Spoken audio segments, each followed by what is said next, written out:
Good afternoon. Welcome, everyone. My name is Thomas Fetzer. I'm the head of the Department of International Relations here at CEU, and I'm very pleased to welcome you to this afternoon's event, which is a joint event organized by our department and the CEU Press. And I'm very pleased to welcome Emily Bosniansky, the director of CEU Press, here with us. And we are here to discuss the book launch of a two-volume book just appeared with CEU Press on Ukraine's patronal democracy and the Russian invasion and Russia's imperial endeavor and the geopolitical consequences. And we are very lucky to have the two editors of both volumes with us. Here to my left, Bálint Magyar, and further to my left, Bálint Madlovics, and they are both currently fellows at the CEU's Democracy Institute in Budapest. We will first have a short presentation by one of the editors, and then we will follow up with comments by two guests, the first of whom is online. So I'm pleased to welcome Yulia Kazdobina, who is the head of the Ukrainian Association for Security Studies, and who will deliver her comment online. And I'm pleased also on my right to welcome Alexander Etkind, excuse me, who is a professor at our Department of International Relations. We will have two comments, and then after that we will open the floor for comments and questions. So let me just say a few words about what I learned from the editors about the genesis of these two books, which originated in earlier work by Bálint Magyar and Bálint Madlovics on sort of out of an earlier work on the conceptualization of the new Hungarian state as a mafia state into a comparative analysis of Central East European democracies and to rethink them. And in an earlier volume, both Bálint Magyar and Bálint Madlovics have addressed this theme, and this volume has appeared in 5 languages. I'm not sure I will be able to recount all the languages: English, Spanish, Romanian, Russian, and Hungarian, not to forget. Exactly. So maybe that was the first, actually. That was English was the first. Okay, excellent. So that is the background. And with the onset of the full-scale invasion, basically these two volumes are, if I understand well, an attempt to apply this framework or this earlier this earlier research to the current situation and try to understand like how the war might reshape these patterns. And so without further ado, I give the floor to Bálint Madlovics to give us a short summary of the main arguments of the book, and then we move. Thank you very much, and welcome everyone. It's a great pleasure to be here. And before I start presenting just very briefly what the contents of these two volumes are, let me start by a special thanks to CEU Press. First of all, for bringing this event together, but even more so for making this publication happen in such a rapid manner. So it took only 13 months from the idea of having these two volumes to have them published. In 13 months, we brought together over 30 authors. We had their chapters written, we edited the chapters, we talked them over with the authors. Then the CEU Press had the book reviewed, had it edited, typeset, and published in an open access format. All of it in 13 minutes. So this was a really very rapid process, which we are very, very grateful for, especially because this is a topic which is about very much a moving subject. This is really something that is changing all the time, even though in these two volumes, Ukraine's patronal democracy and the Russian invasion, and Russia's imperial endeavor and its geopolitical consequences, we are not talking about what is happening on the battlefield. We know that if we would write about that, that would become obsolete the day it comes out. Rather, we wanted to focus on the structural consequences. The structural consequences, how the war is reshaping the political economic system and the society of these two countries, and how the geopolitical structure is being reformed by the Russia-Ukraine war. This is what's explored by over 30 authors, more than half of them being Ukrainian scholars. They cover a wide range of topics. The two volumes cover politics, the political system, they cover economy, they cover social structure, the national identity of Ukraine, and also the responses of various international actors and how the geopolitical sphere is being reshaped. But what binds these over 30 authors together is a common theoretical foundation, a common conceptual framework. And that is the conceptual framework that, as it was mentioned in the introduction, had been developed by Bálint, Magyar, and I before these two volumes were brought together. So I will start by introducing that conceptual framework, by our general approach to post-communist regimes, and after which I will be talking about Russia and Ukraine. So after the regime change, after the collapse of the Soviet Union, there were two main illusions about the region. One is the linear progress toward liberal democracies, and the other that any regime can be built on any kind of ruins of communist dictatorship. So the basic idea was that there is a royal road towards which all of these countries are going. In the 1990s, this was the presumption of so-called transitology. Transitology, as the main branch or the main stream of political science back then, had a teleological assumption that even though these countries are facing problems, they are underway. And they might face these problems and will eventually become Western-type liberal democracies. In over 10 years, most people realized that this was not the case, and what they were looking at, maybe they were not transitional systems, but terminal stations. This was the point when, in the mainstream, transitology was replaced by hybridology. Hybridology is now the mainstream comparative regime theory. And this is the idea of hybrid regimes. They're thinking in a democracy-dictatorship axis with Western-type liberal democracy on one end, classical dictatorship on the other end, and between the two, there's a wide gray zone of various non-democracies, non-dictatorships, but somewhere in between, like electoral authoritarianism, competitive authoritarianism, hegemonic authoritarianism, and so on. Now, we pose a challenge to this mainstream comparative paradigm. Our challenge is based on two things. One is that this hybridology is still focusing mainly on the political institutional setting.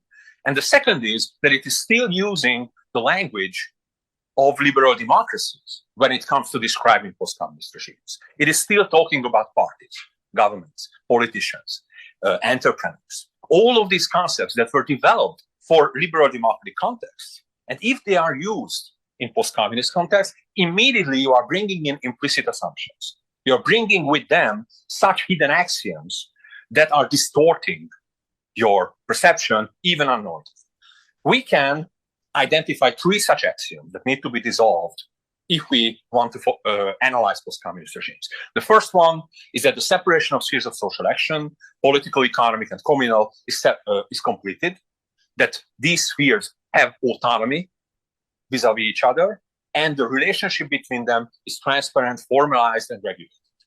Now, what if this is not the case? What if we have certain actors who seem to be entrepreneurs, but in fact, to their formal economic power, they also have informal political power. These are the oligarchs. And you also have actors who look like politicians, but in fact, to their formal political power, they also have informal economic power. These we call oligarchs. So what if you have such kind of actors? Then to be able to make sense of them, you have to give up this first axiom. The second axiom is that the de jure position of persons and institutions coincides with their de facto position. So here we return once again to the language. If you say entrepreneur, for example, or if you identify someone in Ukraine or Russia as a capitalist, then immediately you bring in some assumptions, like, for example, that a capitalist can use his capital by his capitalist motives, that he can actually use his property, he can dispose over his company, he can sell it, he can expand it, whatever, within the legal limits. Now, what if this is not the case? What if there are people who do not have autonomy over their legal ownership rights, but rather they are just the frontman of someone who is the actual owner of that piece of property? So you have to give up the second axiom as well. The third one is that the state is an actor pursuing the common good. And even if there are public policy mistakes or corruption cases, those are just deviances. That is not something that the state actually wants. It's something the state actually tries to eliminate. Now, once again, what if this is not the case? What if there are states which pursue not per definitionem public interest, but per definitionem private interest. What if you have states where corruption is not a deviance? It is not something that's done in a bottom-up manner by the bureaucracy, private actors, and the oligarchs capturing the state, but rather what is made a centralized and monopolized state function. Now, if you give up these three axioms, you reach the phenomenon of patronalism. And this is the key distinctive phenomenon of post-communist regimes. We define patronalism as a form of informality, a form of informal relationship between political and economic actors, between political, economic, and social actors, institutions, and structures. It is a special type of informality, namely a hierarchical form of informality. It means that decisions are taken out from the formal institutions. In the case of Ukraine, what seems to be the competition of parties was, for a very long time after the country became independent, in fact, the competition of informal patron-client network. The decisions were not made by the parties, within the parties as autonomous bodies. Rather, they were made in informal circles by some people who had formal positions, some people, like the oligarchs, who did not have formal power positions. They made the decisions, and they only used the parties to channel their informal agendas to the formal realm of politics. So that's the first one. The second one is that they can, in patronal regimes, these actors can turn regulations from discretional to normative.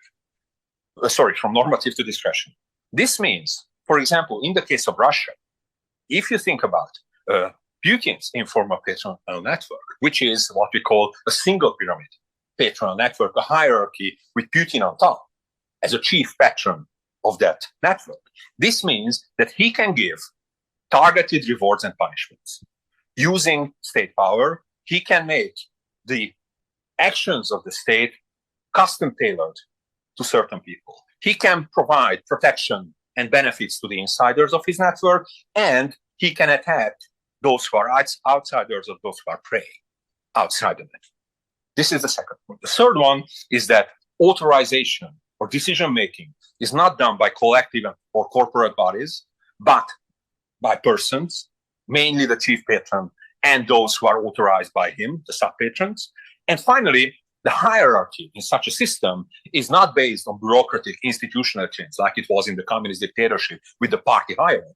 No, in an informal patronal network, there is no formal membership, but informal ties between the people, clientelist personal chains. Now, the more a country is characterized or dominated by patronal structures, the more patronal that regime will be, as opposed to a non-patronal system.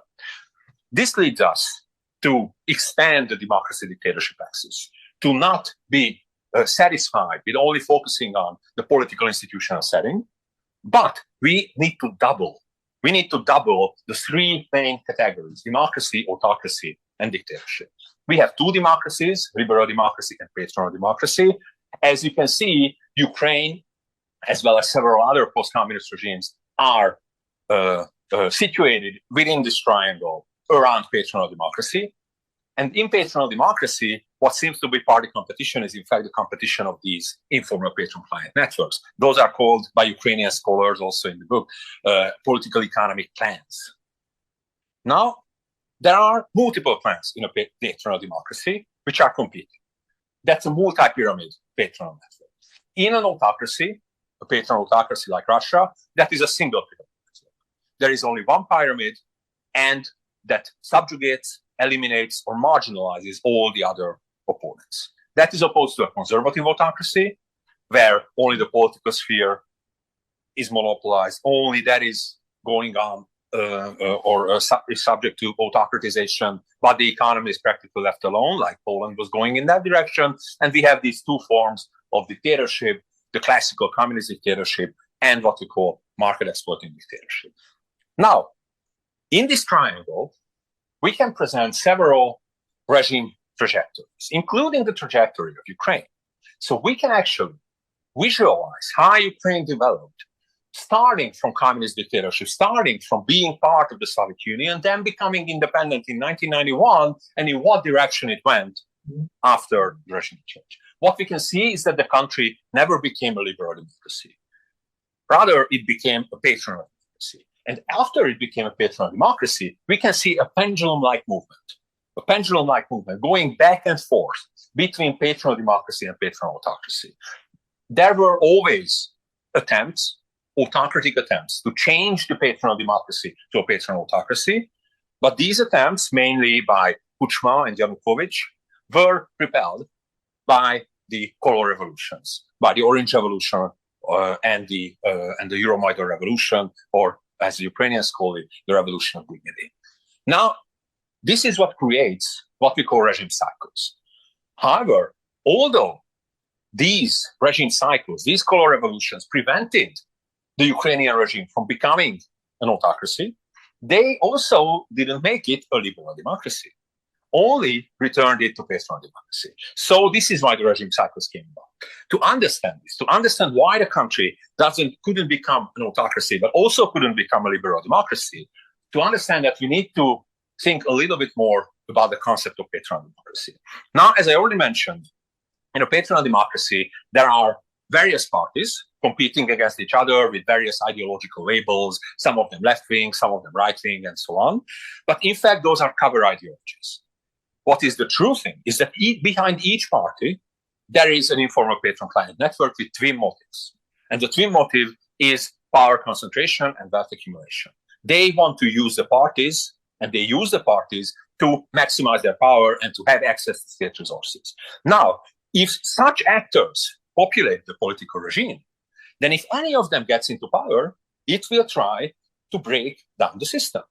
Because any of them gets into power, it will want to become a monopolist of power, it will want to maximize its power, and it will want to crowd out all the other networks as well. So practically all the networks want to eliminate the multi-pyramid system in favor of a single pyramid. All of them want to become dominant. All of them want to eliminate pluralism. This is why we say that in such a system, legitimacy challenge, unlike in a liberal democracy, is not an anomaly. It is the norm. In a patronal democracy, democracy is always in danger.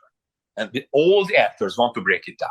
However, what we could see in the case of Ukraine is that it could not be broken down. And why? Because the ruling networks, even though they attempted it, the opposition networks were too strong. And also, there was a vibrant, free civil society. And they together could fight back and actually remove the ruling network from power. There were always autocratic attempts, but they could never reach the stage of a full autocratic breakthrough. And therefore, it could be changed back through electoral or extra-electoral means, by which, of course, I mean the color revolutions. Now, what is the problem here? Now, the problem here is the following. Western observers generally were very much optimistic about the color revolutions because they were thinking in the democracy-dictatorship axis. In the democracy-dictatorship axis, the color revolutions look like this. The former regime was closer to the dictatorial end, to the more repressive end, and now it's being replaced by something closer to the free end.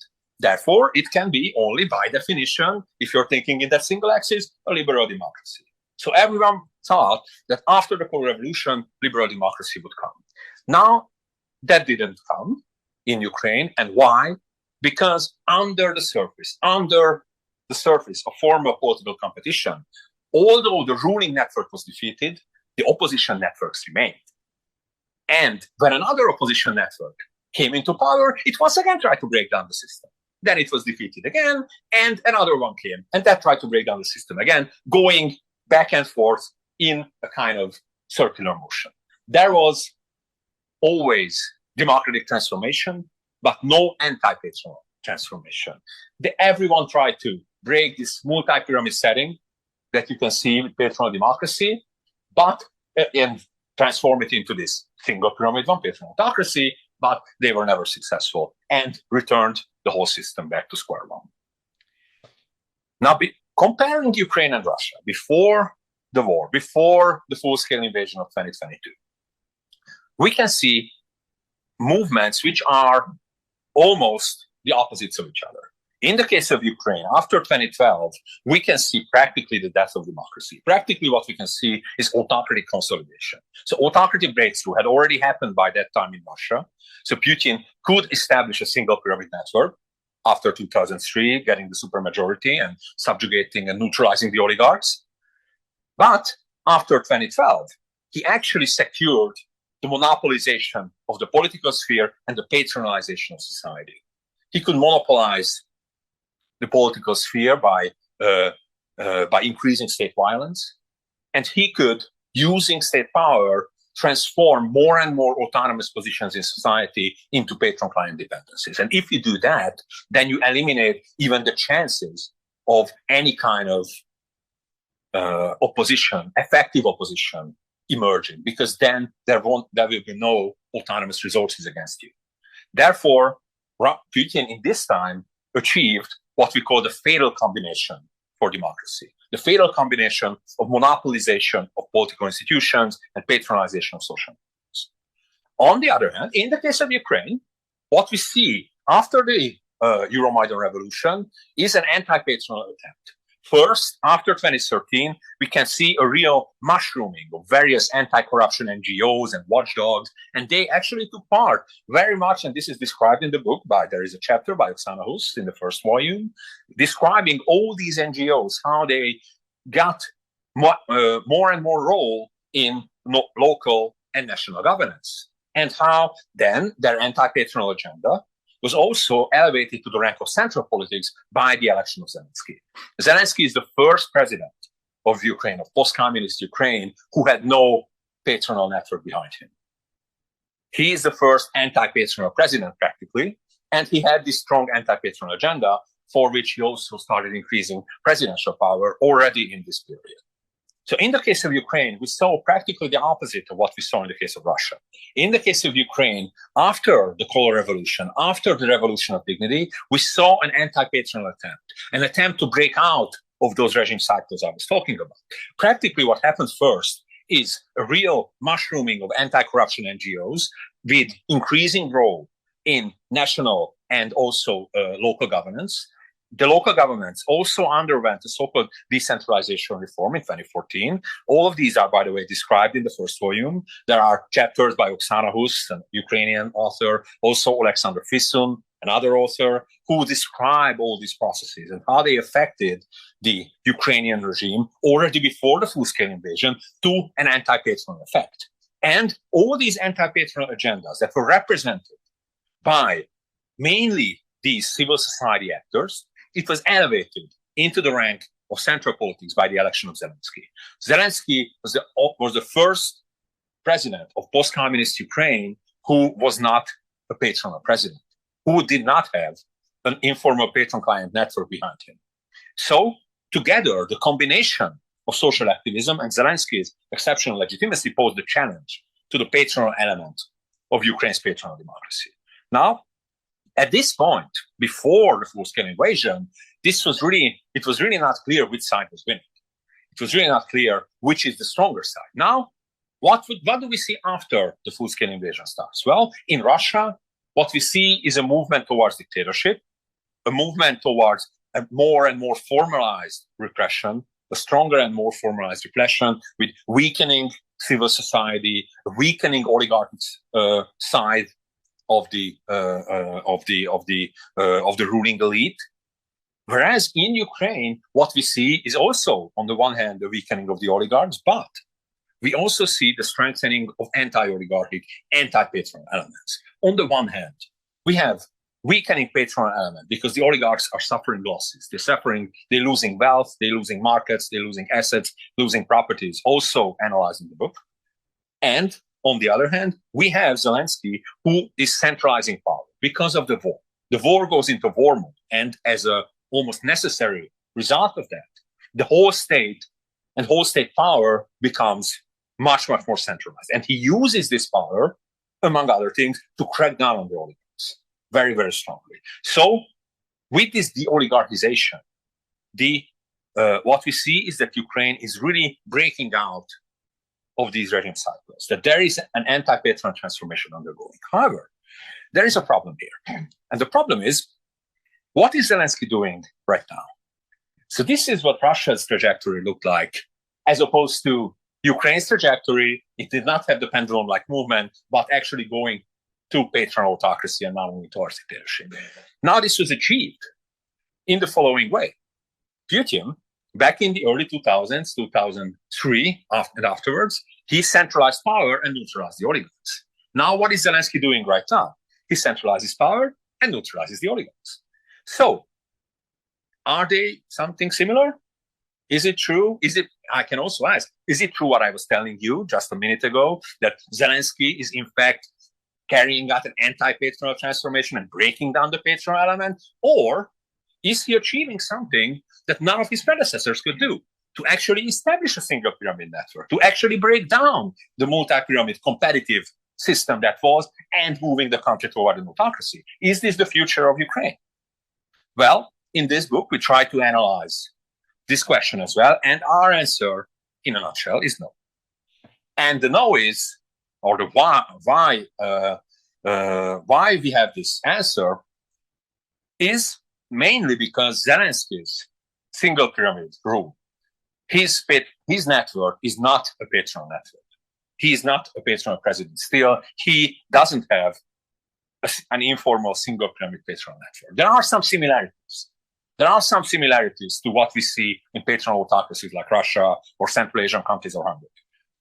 Like, his network is also a pyramid-like hierarchy. There is personal loyalty of his clients. If you think about how he appoints certain people to leading positions like Yermak, his chief of staff, of course, there is personal loyalty. There is an increasing power of the president, decreasing power of the parliament. You can see all these in the case of Zelensky and also in the case of countries like Russia. However, there are four major dissimilarities, and those four major dissimilarities are precisely at the heart of being patronal or non-patronal. First, decisions are not moved out of formal institutions. As they are moved in an informal patronal network, they are moved to the patron's court. And then they use the parties to channel their agenda to the formal realm of politics. No, here, decisions stay within the formal institutions and move to a formal body, the National Security Council. Then there are no discretionary rewards and punishments. There are no targeted rewards and punishments. Rather, what we see under Zelensky are normative anti-oligarchic measures which attack even that oligarch, Kolomoisky, who supported him in the beginning. Then there are no new oligarchs created under Zelensky. And what we also do not see is that even though some properties, some pieces of property are taken away from the oligarchs, there's nationalizations, but what we do not see is that Zelensky would give this to his clients. What we see in patronal autocracies, what we see in Russia, what we see in Hungary, is that there is nationalization and then targeted reprivatization to the clients of the single pyramid patronal network. This is what we call transit nationalization. And this is another thing we do not see in the case of Zelensky. So if I want to sum this up, there is no central-led corporate trading. There is no new oligarchic group. There are no new oligarchs created. And Zelensky himself is not becoming an oligarch.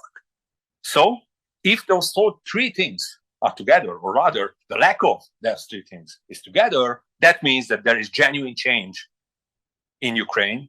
And it means that Zelensky, in fact, is leading a bureaucratic network rather than an informal patronal network. The real question now, in terms of the political economic system of Ukraine, is whether there will be democratic transformation. There is an anti-patronal transformation ongoing, but will there be democratic transformation? If you think about it, this is the opposite kind of problem which Ukraine had before. Before, with the regime cycles, they always had democratic transformations, but never anti-patronal. Now, it seems that there is anti-patronal, but will there be democratic? Will Zelensky let go of this power? Will Zelensky reinstitute democracy after the war? Will the country move from patronal democracy and break out of the regime cycles in the direction of liberal democracy, or will it go towards a non-patronal but still autocratic regime, a conservative autocracy? In these two volumes, with over 30 authors, what we try to give a diagnosis, and we try to analyze the factors which might contribute to the country, including domestic factors and the geopolitical factors, which might contribute to Ukraine to becoming, from patronal democracy, a liberal democracy in the end. And thank you for your attention.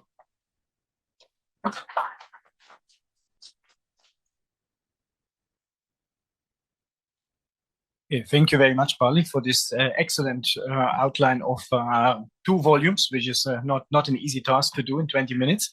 Then let us make the transition to the first round, which would be for our 2 discussants to provide their comments. And so let's start with Julia Kazdobina, who joins us online. So I hope she can hear us and she could follow the presentation. So Julia, the floor is yours for your comment. Good evening, and thank you very much for the invitation and for the presentation. I think indeed this was very interesting and a very useful approach, right, to introduce the third category of patronal democracy, which I think explains a lot better the processes that were going on in Ukraine, and definitely explains it a lot better until the second revolution, the revolution of dignity. But when I was listening to the part about President Zelensky, I think at this point the picture becomes a lot more diverse and a lot more complicated, because when we get to President Poroshenko, although he did rely to a large extent on patronal networks, he was not able to completely ignore civil society, and actually his party included a lot of civil society activists on its party list, and they were able to get into the parliament, and they were people with like real agenda, and so the picture becomes really, really mixed. And then when Zelensky is elected, well, he does not really have his patronal network in terms of economic influence, but at the same time, he did not really have a party, and the party that the servant of the people, it was basically based on his charisma, and all these people, they were not independent players. They became the members of the parliament just because they joined the party and they were associated with Zelensky. And when Zelensky became president, when he started making appointments, he did not appoint people based on their professional qualities. He was appointing people based on his personal loyalty. So basically, when he got there, he was trying to build his own system the way a patron leader would. And so basically, when we're looking at the way the situation developed, if there were no war, and this existential danger did not emerge, and if there was no pressure from both sides, from civil society and also from Western partners, for Ukraine to reform, we would not have seen the changes that we're seeing now.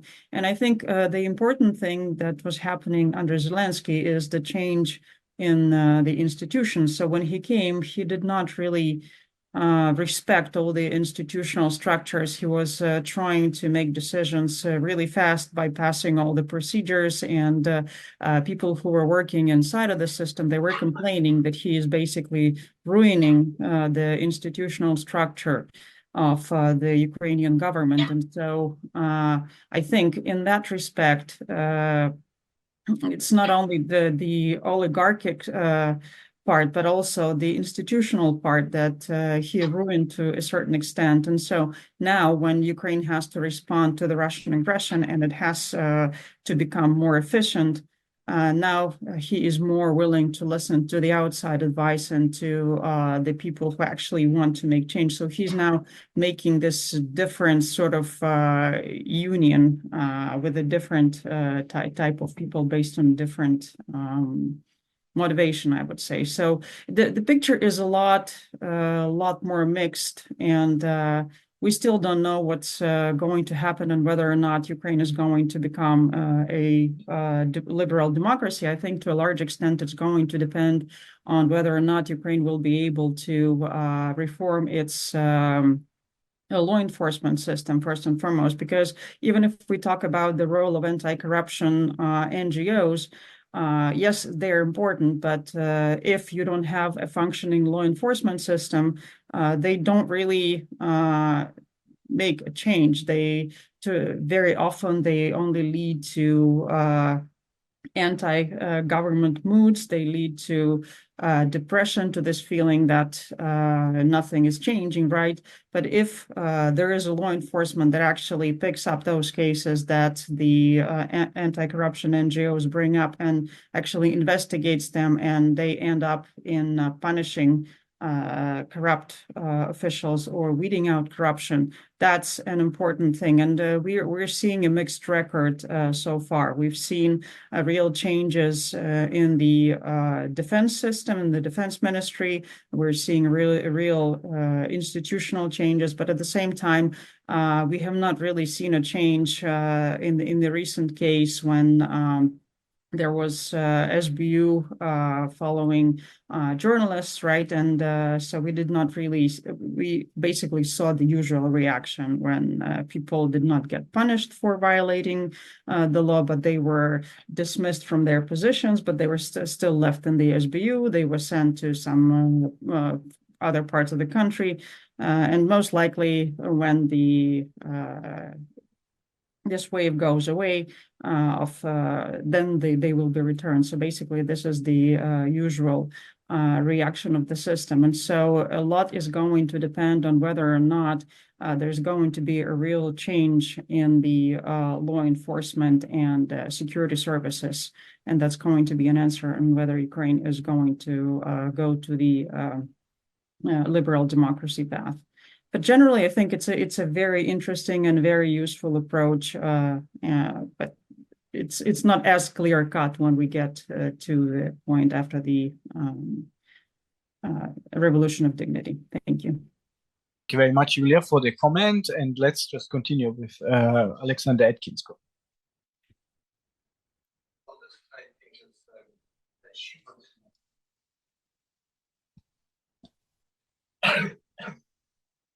A great achievement to develop this solid and concise theoretical framework and to apply it symmetrically to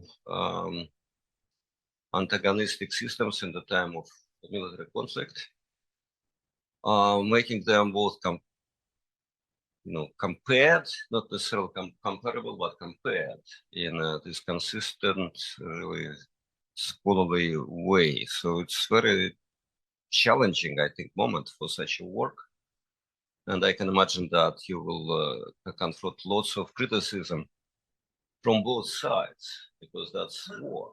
And you are really, you have you are claiming some kind of neutral territory somewhere above the conflict.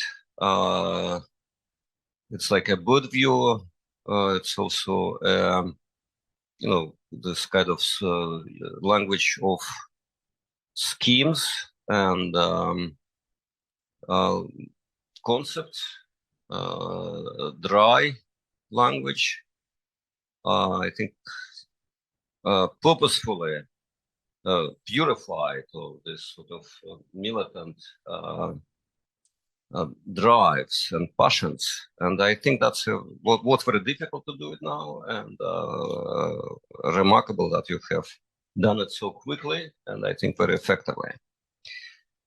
So I do have some critical remarks, particularly for the Russian side of your comparison of your work, and also I will focus on the political economic aspect of the picture, which I think is could be developed further in the future work or maybe by the future scholars. So Russia is categorized by Magyar and Madlovics as a consolidated patronal autocracy. In this system,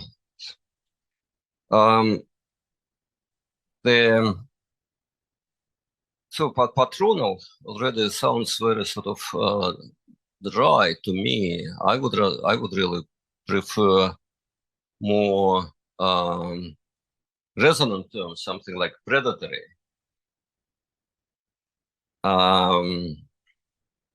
Or maybe parasitical. So patronal, autocracy. And autocracy, of course, it alludes to the Russian imperial past, like also that subtitle or the actual title of your Russian volume. So autocracy. There is also this old dilemma about authoritarianism versus totalitarianism. You obviously choose this authoritarian side or autocratic side. One could say probably that autocracy is more, a more repressive system than an authoritarian system, but less repressive than totalitarian. So one could say possibly that this autocracy concept claims a middle ground. In this patronal system, the chief patron is the sole decision maker, and all the political system works, is kind of made to work, trained to work, or forced to work for maintaining the patron's power. This patron has unusually large and ever-growing formal competencies. In addition, he shapes the, I quote, unconstrained informal power, particularly over the media and the courts. He doesn't have any accountability before the public, and he doesn't tolerate any political competition. Without competition and feedback, quality of his decisions deteriorate with time. This is largely inevitable. All of us believe that that would happen, right? So this pattern is doing everything that a textbook of politics or governance or whatever textbook would say a ruler should not be doing. This pattern violates property rights, destroys the court system, increases spendings, deports the intellectual elite, kills the opposition, and finally he starts the war. Encumbered by his failures, the system avoids responsibilities by delegating even more of them to this leader. Overwhelmed, his office, the leader's office, can do nothing but tightening the screws even tighter, even broader, and with even more centralization. Clearly, this system cannot do it forever, which is a source of hope. However, within this framework, within your framework, there is no way to estimate a threshold on which such a system would implode. So we logically kind of understand that it would, but when? Like, what is the turning point? That remains a question, obviously, very important. But of course, it's important to study the system as it has already been shaped. It's worthwhile to study it even more because there are several such systems in existence, and the study of any such system illuminates the mechanisms of another such system. Say a study of the Russian system illuminates the mechanisms of the Ukrainian system or of the Hungarian system, or your experience with the Hungarian system helps you to understand the Russian system.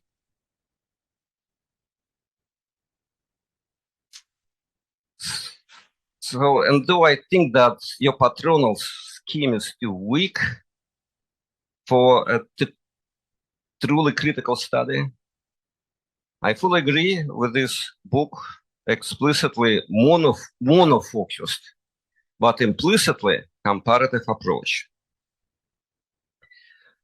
Altogether, this is a very dark picture, comparable to the darkest 20th century dystopias.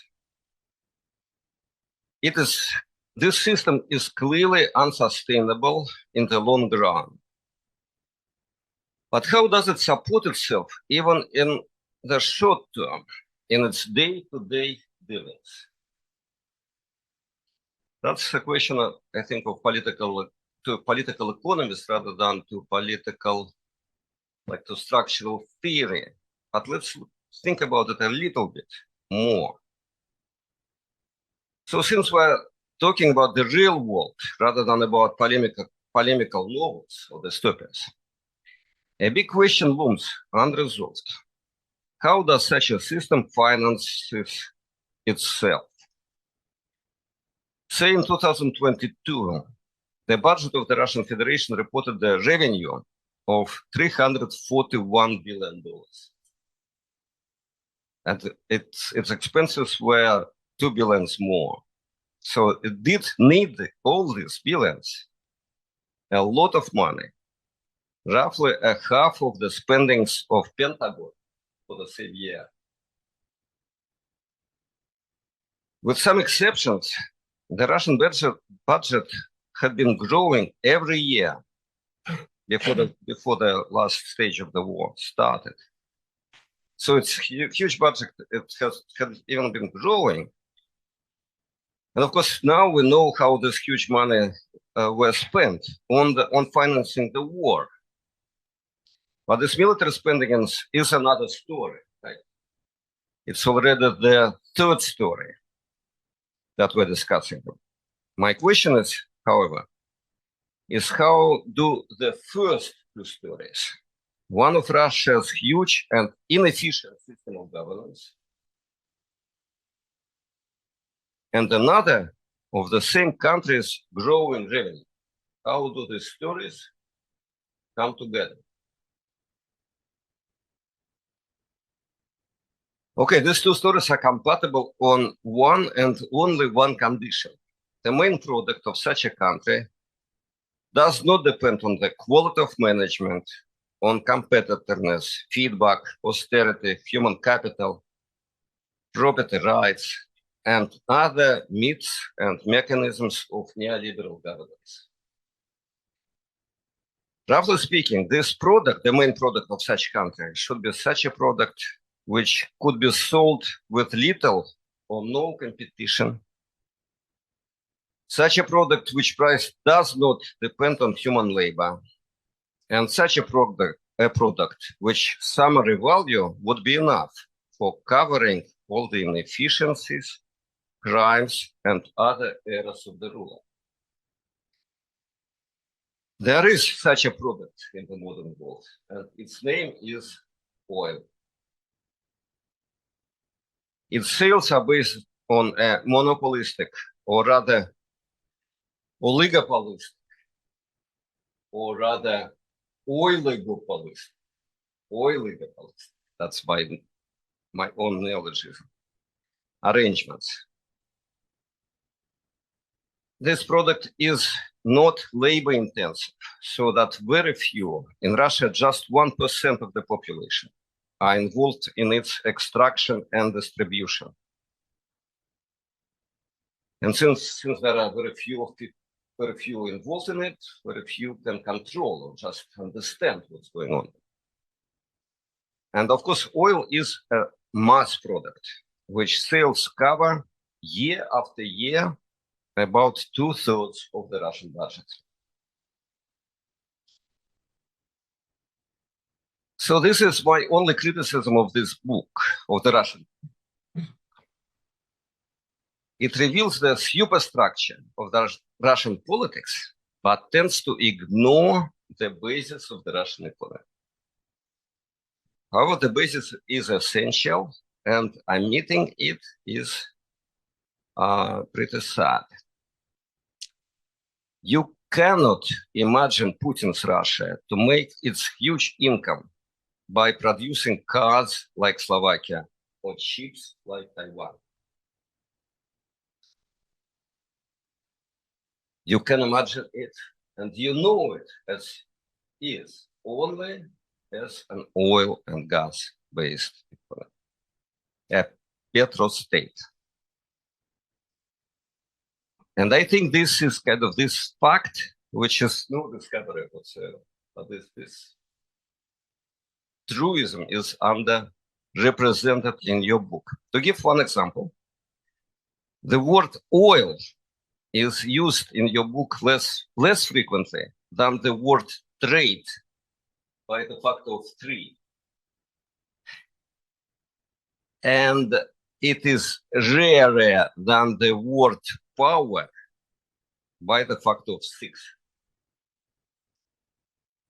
But it is oil that is the main article of the Russian trade. It is oil that gives power to those few who own it and strips freedom and autonomy from those who do not. Have Putin-shaped oil or oil-shaped Putin? I'm afraid that today the answer is more obvious than ever. Okay, thank you very much, Alexander, for the comment. So I would give you the floor for a first round of response. Thank you very much. Thank you very much for the comments. First, I have to emphasize that our analysis has 3 layers. First is the regime-specific features. Second, the country-specific features. And the third is the policy-specific features. Our big book about the anatomy of post-communist regimes concentrates on the regime-specific features because this is what we think the most important one. And of course, even different countries which can be put in the same category concerning their regimes, for example, Hungary and Russia, and Central Asian countries as patronal autocracies and post-communist mafia states, of course, if we are looking for the country-specific features, there are huge differences. This is, for example, what you mentioned, that what is the real importance of natural resources in maintaining an autocratic regime. Of course, in Russia, it's easier in that sense that they have oil, gas, and other natural resources. In the case of Hungary, as we do not have these things, our oil reserves and gas reserves, these are the EU funds. But structurally, they have the same functions on maintaining an autocratic regime. And what we really meant, and what was our primary goal, is just creating a language, and a structured language. With the help of such a language, anybody could tell his own story, resembling much more to the reality than with another language which is used for the description of liberal democracies. The problem what we had to face, that if we want to tell our story with these categories, illiberal democracy, hybrid regimes, etc., it does not say anything about us. We used to have the example that if we go into a zoo and stand in front of an elephant, and the mainstream literature says that it's an illiberal fish, it does not mean too much if we want to know that what are the real features of an elephant. The other thing, I would go there and to show one slide which refers to your question about the relation between the mafia state and the patronal autocracy. And if we go there, this is if we concentrate on the case of patronal autocracy, which is the regime type, and of course the patronal autocracies are operating. They are operating mafia state as a state. That we should be able to call a state mafia state, it has to fulfill at least 4 major conditions. And the first is that who is the actor? We have to answer that question. And the actors are not a neo-feudal order, it's not a neo-nomenclatura, it's not a class, it's a kind of clan, an extended form of a patriarchal family, where families are incorporated, and this so-called adopted political family, you have formal and informal positions mixed together. It has a clan structure. The term clan state was used primarily for the states, Central Asian republics, where the nucleus of these clans were ethnic based. But in the case of Russia, for such clans has other origins, middle-level KGB guys and then guys from St. Petersburg municipality. In Hungary, the nucleus of this clan, these are some dormitory rooms in a fraternity house in the university, in the case of Orban. But the notion of the whole thing is very similar structurally, that families are adopted. For an adopted political family, there is no free entrance and free exit. You must have adoption, and you must be either ousted there or dismissed or sent into pension, etc., in quotation marks, something like that. But the main structure which glues together these actors, this is the loyalty towards the chief patron. The second is if we examine what is the relation of the state to the power, to the public authorities, and if it fulfills the condition that there is a private expropriation of public authorities, then it's a patrimonial or neo-patrimonial state. If we are thinking about public goods and even private goods, we can say that it's not only a rent-seeking state or a kleptocratic, but a predatory state. And between kleptocratic state and predatory state, there is big difference because in spite of the fact that both of them are criminal actions, but to be kleptocratic, it's a peaceful one, targeting incomes and revenues practically, while in the case of predatory state, it targets private properties, taking away other private properties or state properties. So we call it a center-led corporate trading, what is done by a criminal organization, which is the state itself. And finally, we should not say that it's just a corrupt state or a state captured, which means that some oligarchy groups or criminal organizations are capturing this or that part of the state, but the state as a whole is operated as a criminal organization. And if these four conditions are fulfilled, then of course, then we can call it a mafia state. But to create a mafia state, the first condition is on the political sphere that you should have the monopoly of political power. And this happened in Hungary, mainly because of the disproportionate election system, that one single political force would seize the political power and practically control the legislation, the executive power, judiciary system, etc. And of course, it was much more easy for Russia and Central Asian countries, which were originally presidential states, presidential systems. So, of course, without such an autocratic breakthrough with which you can seize the monopoly of political power, you cannot build up a single pyramid patronal network. Therefore, we think that patronalism and patronal network is the most important categorical underlying condition and description for these regimes. And of course, if you have a single pyramid patronal network, then it's much more easy to tell your story with the help of these categories. And at the same time, it means that, of course, in post-communist regimes, there are different trajectories. We make a difference just separating these two levels of approach. One is for the political dimension, and other is for the patronal or non-patronal dimension, which means we separated or made differences between four such basic primary trajectories when countries went from communist dictatorship directly to liberal democracies, which meant that practically from a single pyramid bureaucratic patronal system to a multi-pyramid non-patronal system. But for example, in the case of Ukraine, it was from a single pyramid bureaucratic patronal to a multi-pyramid informal patronal system, while it became from a communist dictatorship patronal democracy. But those countries, mainly Kazakhstan, Central Asian countries, and Russia, from a dictatorship and autocracy. And of course, they remain single pyramid system, but the previous one bureaucratic one and the other is informal one. But in the case of Russia, of course, since the war is going from a patronal autocracy, started to go towards a dictatorship. And of course, it's also such an important question, how could we describe this new path of Russia was going on directly to a dictatorship? Okay, just some three very quick comments. First of all, thank you for your comments, and thank you for actually reading the book and working on it.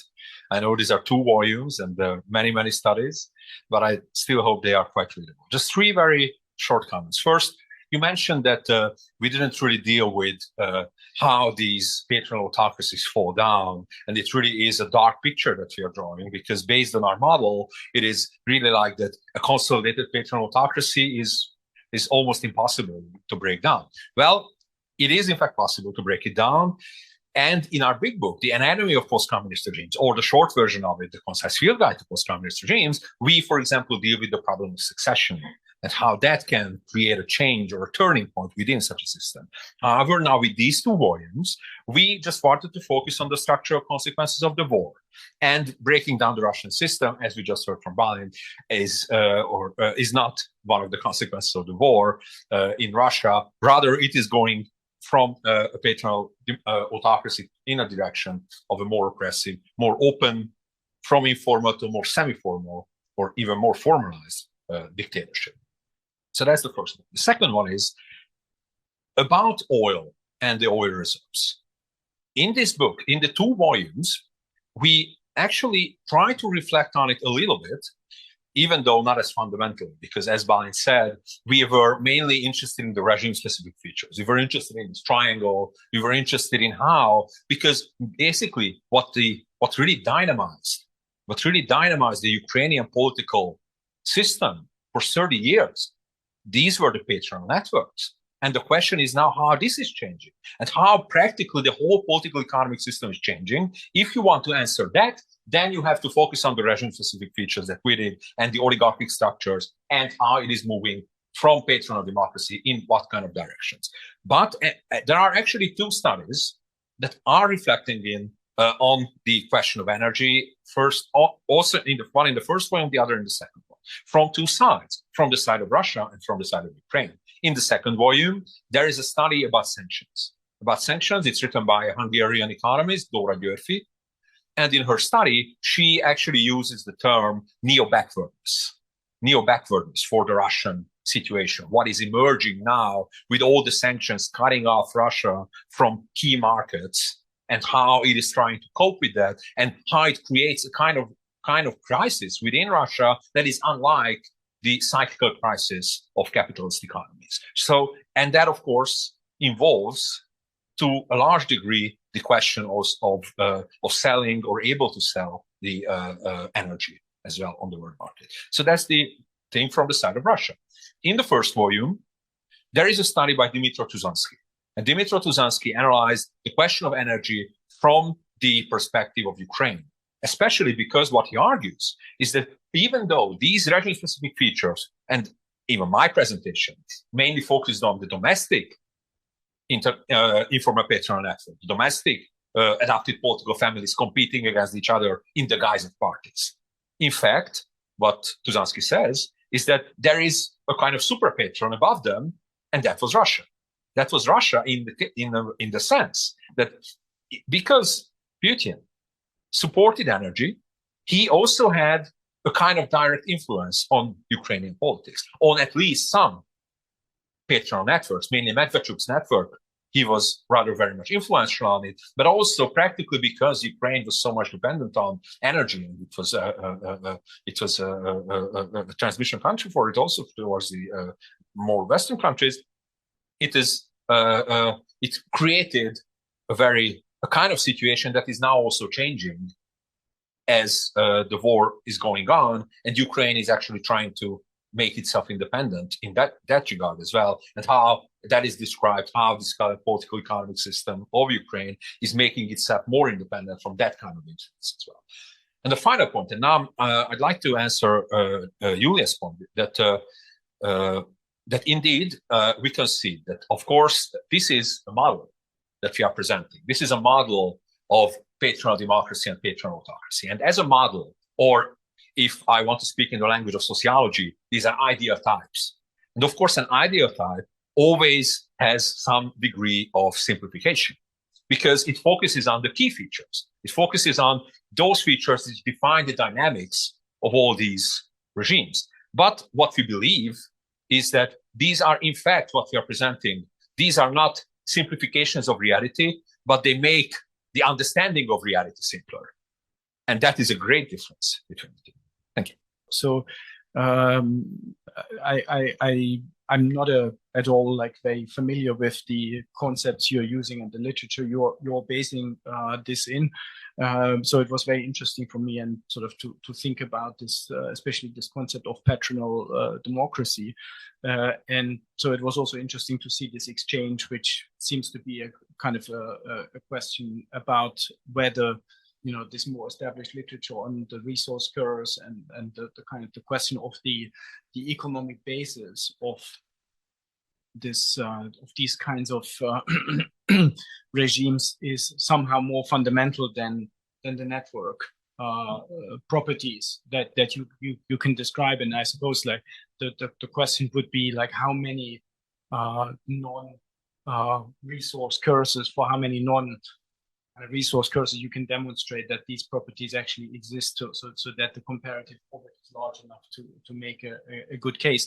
I mean, it's a very innovative way to think about Hungary as a sort of, you know, being able to have its oil kind of through the European Union. But of course, these are very, very different kind of mechanisms through which the Hungarian state can actually access these resources as compared to an oil. So I would just be curious if you could develop that a little bit further. And when it comes to these two case studies, and now in the context of the war, so like the interesting thing is like what you say is that in both cases actually the category of the patronal democracy is disappearing, or it is kind of in the or like patronal autocracy. In one case it develops away in one direction, and the other it develops away in the other direction, which of course then raises this question of whether ultimately you know, what you are criticizing could be brought back to you to say like, aren't those ultimately intermediate kind of hybrid features that if under certain circumstances they will kind of be pushed one way or the other. So in other words, the question is like, how systemic is a patronal democracy, and what, how Alexander used the term sustainable, also like how, you know, how much of this is actually, what is actually the difference between a liberal democracy and what makes a patronal democracy kind of stable, so to speak. I'm simply out of curiosity. So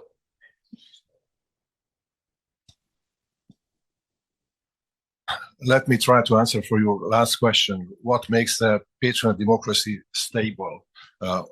Or on one side, you have to understand why they do not become patronal autocracies. And there are two major institutional constraints in this way.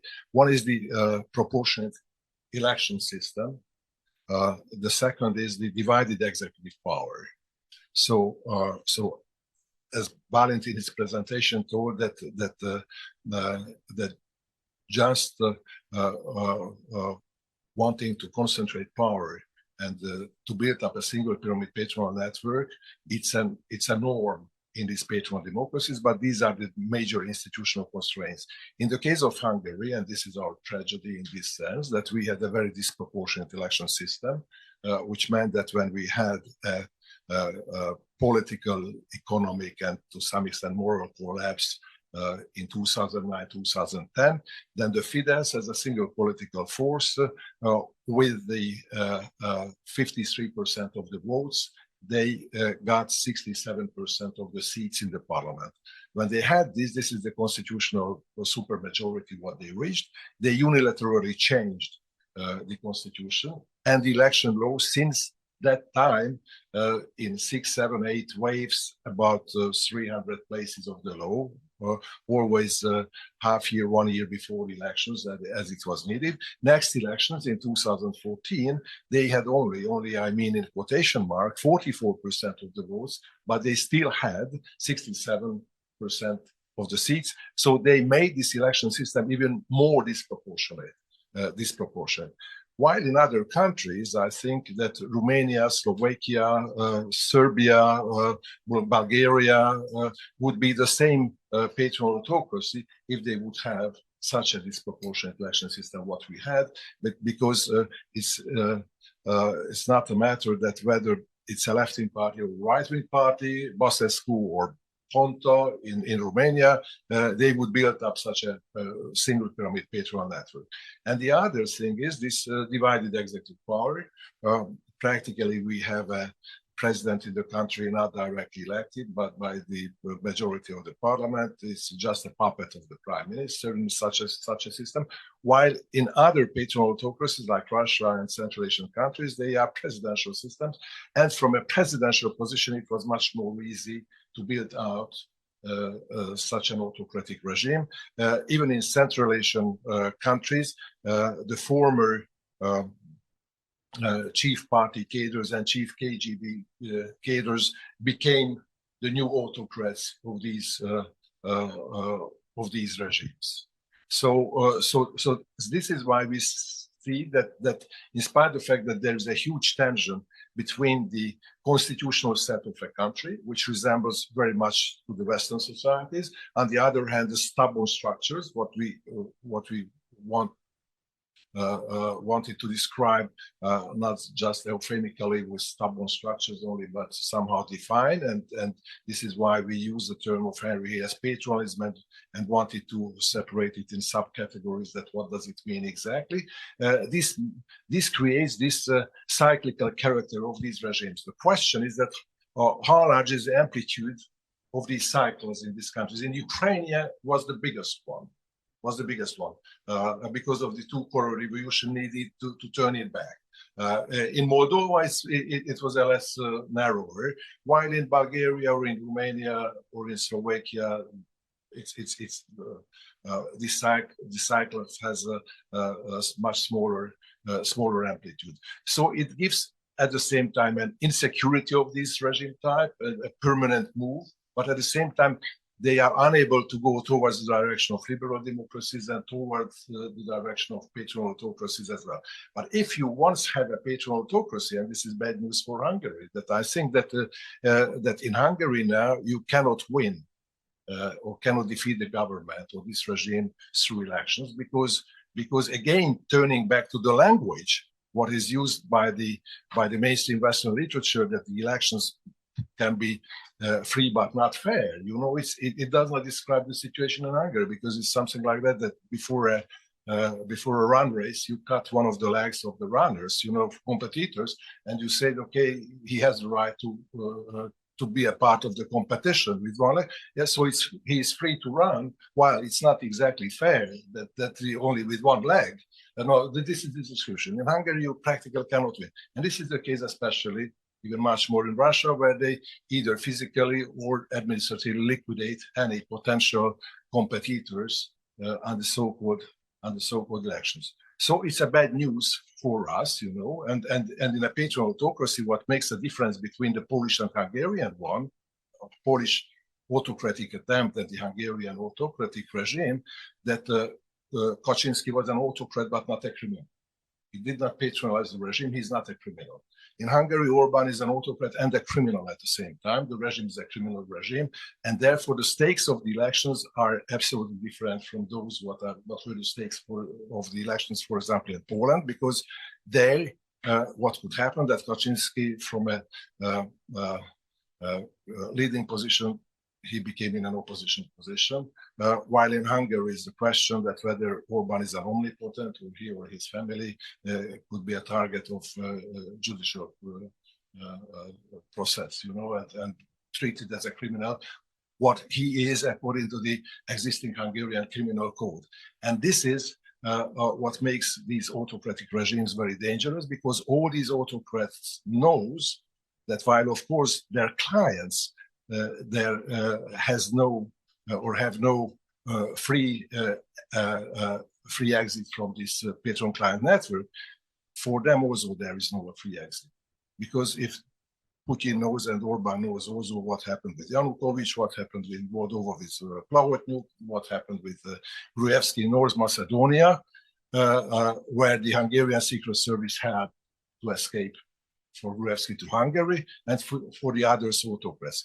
They do not have a solid and safe way to resign from this autocratic position. So just because Bálint already started mentioning it, I would like to show you something, and I will go. We actually have a website. It's postcommunistregimes.com. There you can find these two books that we are talking about today. They are open access, as I said. Actually, they are now being translated to Ukrainian and Russian. and they will be published very soon, and they will also be open access. And on this website, you can also find an interactive, I hope it works, yes, an interactive version of this triangular model that we have. So in this model, I just want to show you, and this, as I said, is also on the website. This tool, on the one hand, is important for being able to compare, for example, various trajectories. So if you just put there Ukraine's trajectory with blue and Russia's trajectory with red, you can see immediately the difference, that Ukraine's trajectory, still Ukraine moved around patronal democracy, and now the question, of course, is in which direction it is going to go. But in the case of Russia, it is seemingly much more clearer that it is actually going towards a kind of dictatorship from patronal democracy. Now, as Bálint mentioned, two countries now, one of them being Hungary, and Hungary also has a long regime trajectory, just very, it is difficult to, this one. And also we mentioned Poland, which has a shorter regime trajectory. Let me just take out the dates. So if I do this with the triangle, now here I return to mainstream political science. This is what mainstream hybridology offers. They offer you that here's Hungary and there is Poland, Kaczynski's Poland, of course, I was referring to that under this autocratic attempt. And what they are saying is, if you look at these comparisons of Orban and Kaczynski, what they will say is that, oh yes, Orban is more autocratic, his autocracy is more developed because he has more power, but Kaczynski was also catching up, and practically he was on the same road, that he was doing the same project with less power. But both of them are similar, they are the two black sheep of the EU, and because they are moving from the liberal democratic ideal towards an authoritarian regime, towards dictatorship, on this single democracy dictatorship axis. However, if we go back to the triangle, we can immediately see the great difference between these two regimes, between a conservative autocratic attempt and between a patronal autocracy. This is why the language is so important. And this is why we say that it is not enough to just focus, and this is probably the bottom line of all the work that we do, is that you have to have a language which actually reflects on the reality of these systems, that actually reflects on, first and foremost, on the patronal character of these regimes. Because if you do not understand patronism, if you do not see below the surface what really dynamizes these systems, then you won't be able to understand Ukraine and Russia either, and you won't be able to understand what kind of processes have started now with the Russia-Ukraine war in these two countries. The last question that I would have would be on the question of the civil society mobilization that you mentioned in terms of the sort of role it plays, especially here in the Ukrainian case. But if you relate it to your model, it seems like that this is given a significant sort of role in potentially changing the trajectory, right? So it seems like that, if I understand that well, like that this is kind of meant to be a challenge to, especially to the patronal basis of these models that has to occur for a trajectory to shift. And so I'm wondering whether that is a correct description in a way, or and then again, like, you know, how, like, wouldn't that, like, because that doesn't really, at least as far as I can see, like that, isn't that the missing piece in those countries where we don't see such a change, like when it comes for, like, let's say the Russian. Yes. So here you see patronal democracy and patronal autocracy. And what you are asking, that in a patronal democracy, there are competing patronal networks. Of course, those who are in government, they are stronger, and the other patronal networks are weaker than those who are in power now. But at the same time, because of this rivalry, that none of them is in the position to monopolize the political power, therefore there is a place for independent organizations as well. Not only just for such organizations which are tied to this or to that patronal network, but some others. And this happened in the case of Ukraine as well, or this is the case in Romania and other cases, that therefore these societies, patronal democracies, of course, more democratic in that sense that there are a bigger space for autonomous organizations than in a patronal autocracy, where in the case of patronal autocracy, you see in Israel, there is a single pyramid patronal network, and most of these sub-networks are incorporated in this patronal one, and there are only very few and very small part of these which are outside. And of course, if it's going towards a dictatorship or even more autocratic regime, then the possibility for independent organizations smaller. For example, from 2015 until 2020 or something like that, I visited several times Russia.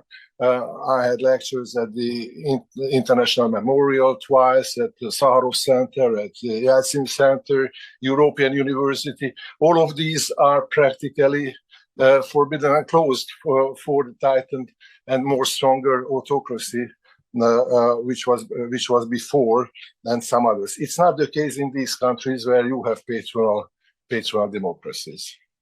I would like to ask you if you think that Hungary is heading toward a dictatorship. It's an autocracy, and even in the case when we compare it with Russia, if we thought of the structure of the ruling elite, there were some major differences. One is that the oligarchic pillar of that ruling elite was much weaker than in Hungary, for example, and there had in Russia another pillar, the so-called Siloviki, which was based in the FSB and other security forces, military, etc., etc. Now, during the war, ironically, we could say that the deregulation was replaced by defenestration. So, in the case of oligarchs, so they fall out of the windows, So practically, they became pushed in a trap. Their foreign property was sanctioned and of course restricted their use, their property at home as well. So that pillar practically collapsed, and now the ruling elite is much more within the formal institutions. In the case of Hungary, it's the importance as autonomous decision makers. The Secret Service has nothing to do. They are subordinated totally to the chief patron Orban and his strong oligarchic structures. It does not need and does not have the possibility to become a dictatorship. Concerning that mass terror, detaining a lot of people because of political reasons, the ways of suppression in Hungary, I used to say, with an analogy from wrestling, it's a kind of chokehold. That if you do not move, then you can brace. If you start to move, you cannot brace, and therefore the existential type of dependence is much wider.